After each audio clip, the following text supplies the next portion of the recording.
চাচা একটা প্রশ্ন করি, বলেন তো আল্লাহ প্রথমে কি তৈরি করেছে? আরো জোরে বলেন। দলিল।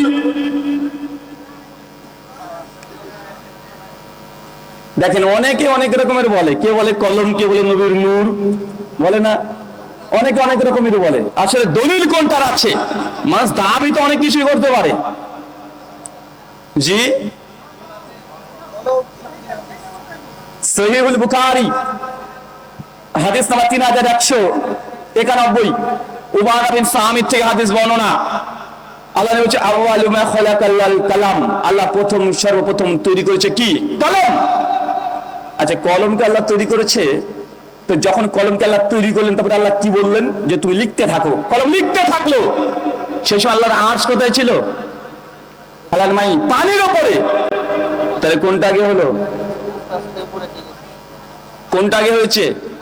আল্লাহ কলমকে তৈরি করলেন, কলম লিখছে, আর কলমের আগে কি ছিল? আরশ। আরশ কিসের উপরে ছিল? পানির উপরে। তাহলে প্রথম কোনটা তৈরি হলো? প্রথমে কি? আরে প্রথমে পানি।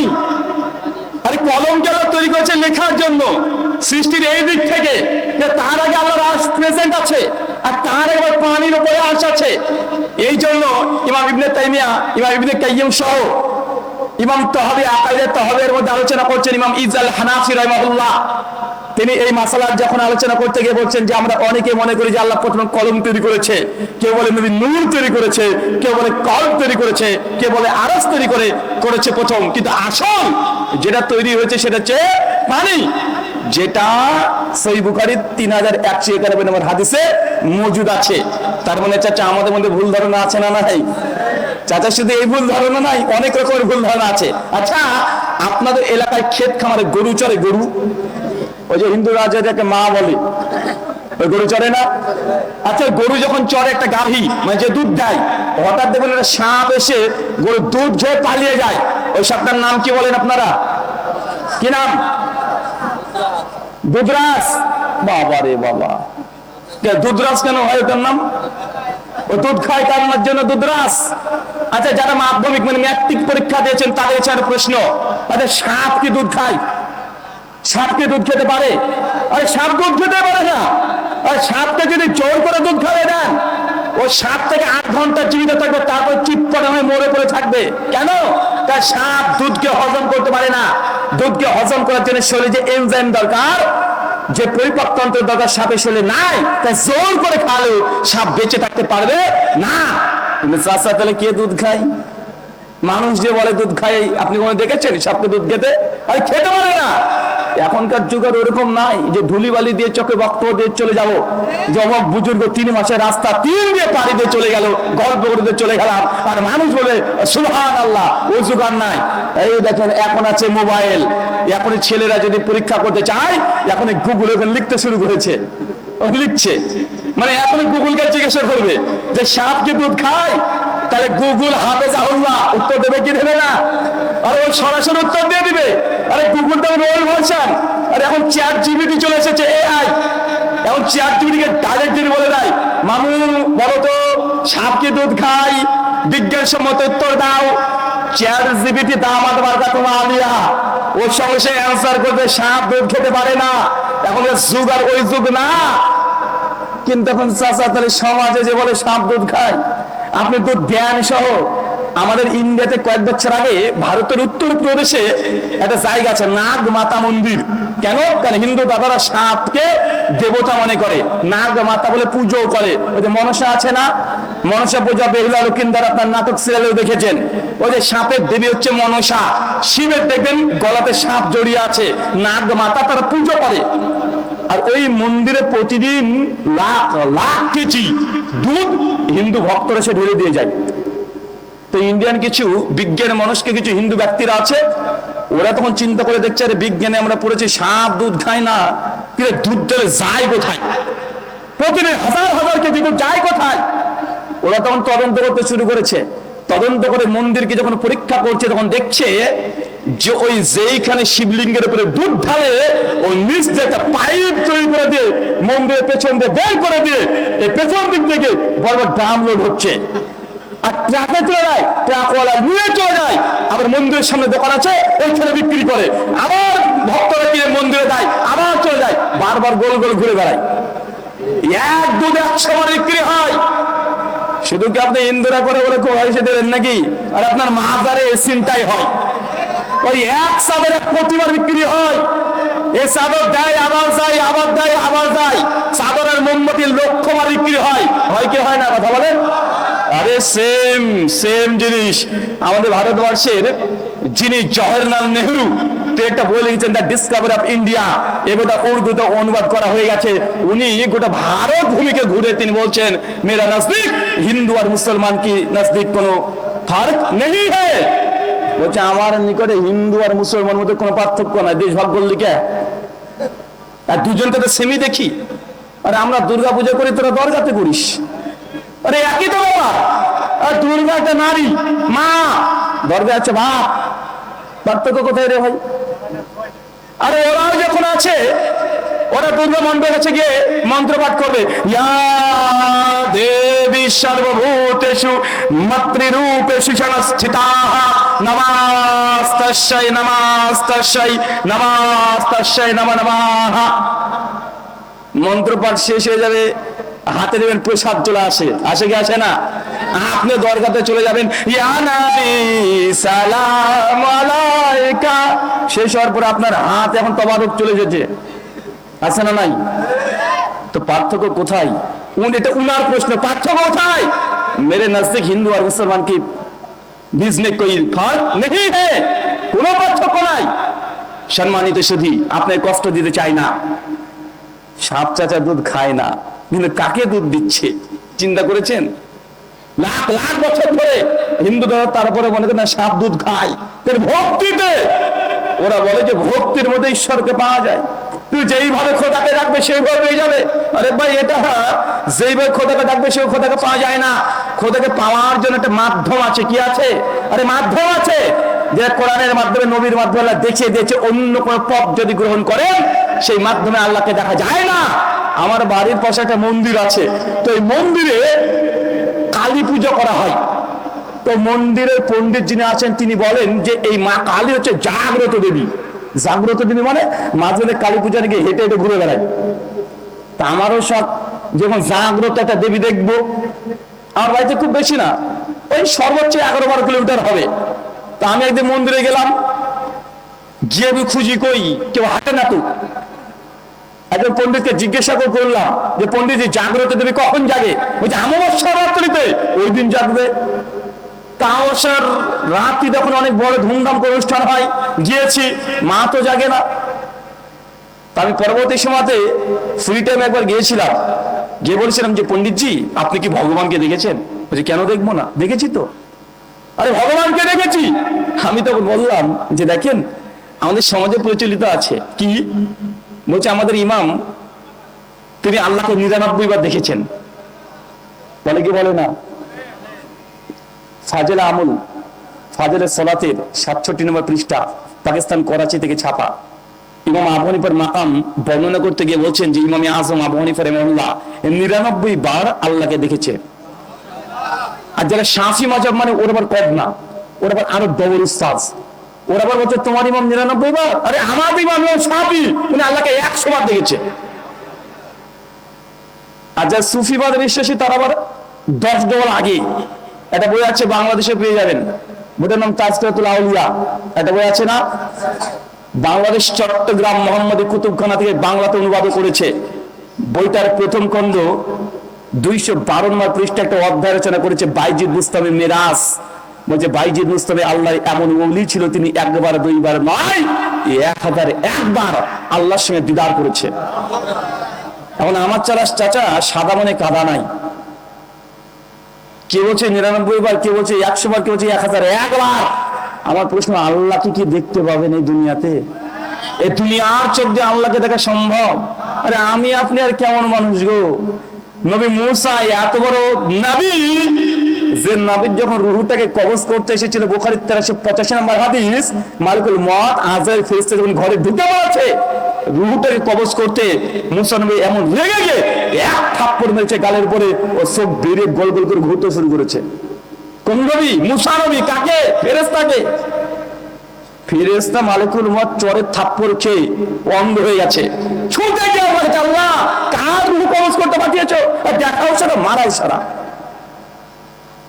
সূরা হুদ 28 নম্বর আয়াত। মুসা নবী রাস্তা দিয়ে হাঁটছেন, একজন লোক মুসা নবীর ভাই, গোত্রীয় ভাই, অন্য গোত্রের লোকের সাথে তর্কাতর্কি চলছে, ঝামেলা চলছে। মুসা নবীর মেজাজ গরম হয়ে গেছে, আমার ভাইয়ের সঙ্গে উল্টো পাল্টা। ভিড়ের মধ্যে গিয়ে কলারটাকে ধরে এক থাপ্পড়। বেচারাকে একটা যে এক মারু স্পট ডেট, ওখানে মরে পড়ে আছে। এর নাম কি? মুসা নবী, এত বড় নবী। হঠাৎ করে সবকিছু তো হলো, একদিন আল্লাহ কিছু, আল্লাহ আমি তোমাকে দেখবো। মুসা নবী বলছে যে মুসা তুমি দেখতে পাবে না, আমার এই তাজাল্লি তুমি দেখতে পাবে না। মুসা নবী বলছে, না আল্লাহ আমি দেখবো। মুসা তুমি বিশ্বাস করো না আমাকে? আল্লাহ বিশ্বাস করি, কিন্তু আমি তোমাকে দেখতে চাই। দেখবেন অনেক সময়তে ছোট ছোট বাচ্চারা মায়ের কাছে গিয়ে জেদ করে শীতের সময়তে, মাকে যে মা আইসক্রিম খাবো।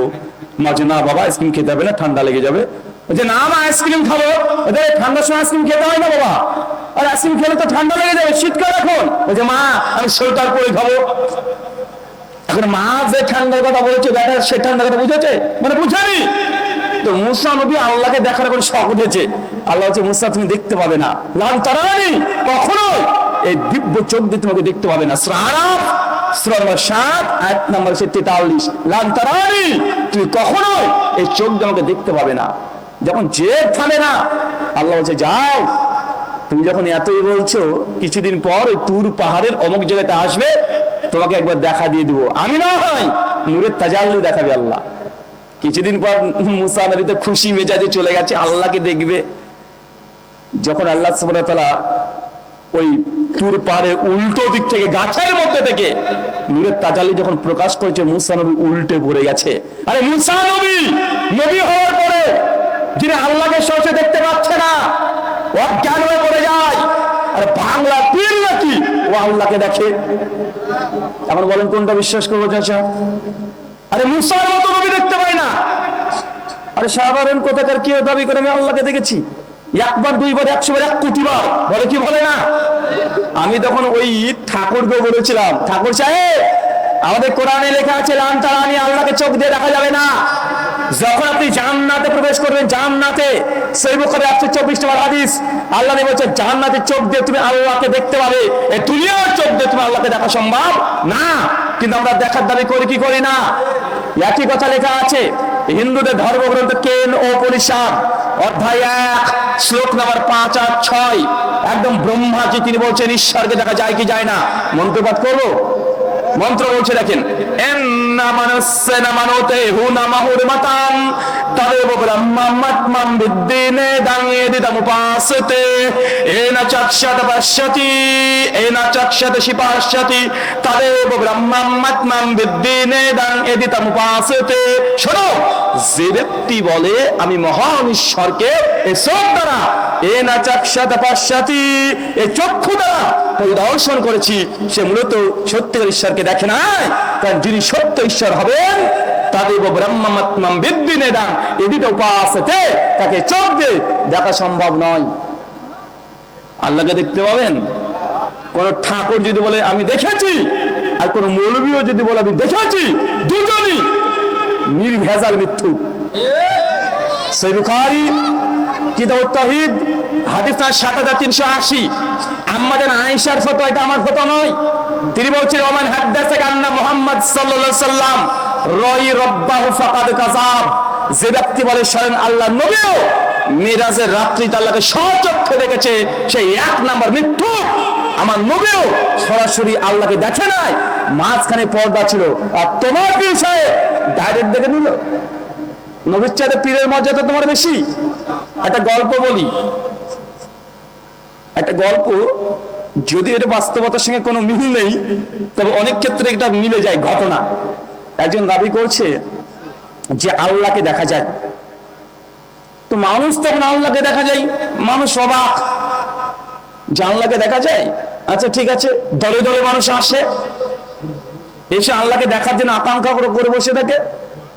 তো একজন পণ্ডিত ব্যক্তি এসেছে, এসে বলছে যে আপনি বলেন যে আল্লাহকে নাকি দেখান আপনি। তো ওই বুজুর্গ দাবি করছে হ্যাঁ আমি তো আল্লাহকে দেখি। আরে আল্লাহকে দেখাতেও পারবো। উনি বলছেন আল্লাহকে দেখাতে পারবেন? বলছে হ্যাঁ দেখাতে পারবো। ঠিক আছে, তবে আমি আল্লাহকে দেখবো। এখন উনি তখন চলে এসেছেন আল্লাহকে দেখতে। তিনি শর্ত দিচ্ছেন, শোনেন আমি অমুক দিন আপনাকে আল্লাহকে দেখাবো, আর আল্লাহ হচ্ছে পাক এবং পবিত্র, আল্লাহ কুদ্দুস, তিনি মহাপবিত্র। কিন্তু কোনো বেজার না হলে সে আল্লাহকে দেখতে পাবে না। কথা বুঝেননি মনে হয়? উনি শর্ত দিয়েছেন কি, যে আল্লাহ পাক এবং পবিত্র, আল্লাহকে দেখতে হলে পবিত্র চোখ রাখবে, কিন্তু বেজার না সে কিন্তু আল্লাহকে দেখতে পাবে না। ও বেচারা তখন বলছে কোথায় আল্লাহ দেখবো, দেখান। উনি বলছে আমি যখন বলবো এদিকে তাকাতে আপনি তাকাবেন, আমি তাকবীর দেবো, সেই সময় আপনি আল্লাহকে দেখতে পাবেন। ঠিক আছে। এখন তাকাচ্ছে কিন্তু আল্লাহকে দেখতে পায় না।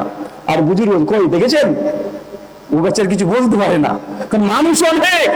যদি বলি না তাহলে প্রমাণ হয়ে যাবে কি ও বেজান মা, মনে হয়। যদি বলে দেখতে পাচ্ছে না রবকে, তাহলে কি হবে, সবার সামনে বেজান মা প্রমাণ হয়ে যাবে। ওই যে দেখতে পাচ্ছি, ওই যে ওই যে আল্লাহ, ওই যে আল্লাহ। ও তখন বলছে যে কোন দিকে যায়, হ্যাঁ হ্যাঁ হ্যাঁ আমি দেখতে পাচ্ছি, দেখতে পাচ্ছি। তো আমাদের সমাজে এরকম ভেলকিবাজি হয়, কি হয়, এরকম ভেলকিবাজি চলে, মানুষকে এইভাবে বোকা বানানো হয়। আল্লাহ সুবহানাহু ওয়া তাআলা বুঝার তৌফিক দান করে, আমিন। সম্মানিত সুধী, সমাজের মধ্যে অনেক কথা প্রচলিত আছে যেগুলো সত্য না। আচ্ছা আরেকটা বলি, আচ্ছা বড়দিন কয় তারিখ? 25শে ডিসেম্বর। এই যে কয়দিন আগে চলে গেলেন, এক সপ্তাহ আগে। বড়দিন কি বড়দিন নয়?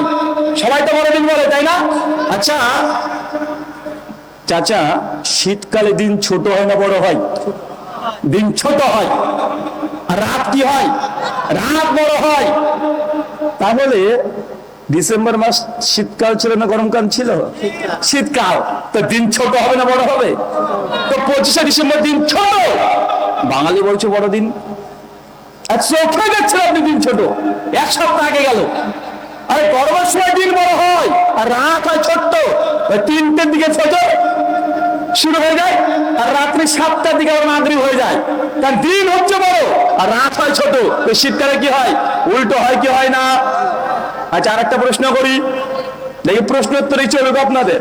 আচ্ছা দাজ্জালের কোন চোখ কানা? বাম চোখ? হ্যাঁ বাম চোখ। ডান চোখ? এক চোখ। বাম চোখ, ডান চোখ, এক চোখ। তাহলে চোখ কটা হলে বার? চোখই একটা। আচ্ছা দলিল প্রমাণ কোথায়? হ্যাঁ সহিহ বুখারী কিতাবুল ফিতান হাদিস নম্বর 7123 আল্লাহ নবী বলেন দাজ্জালের ডান চোখ কানা, আর চোখটা হচ্ছে আঙ্গুর ফলের মতো ফোলা।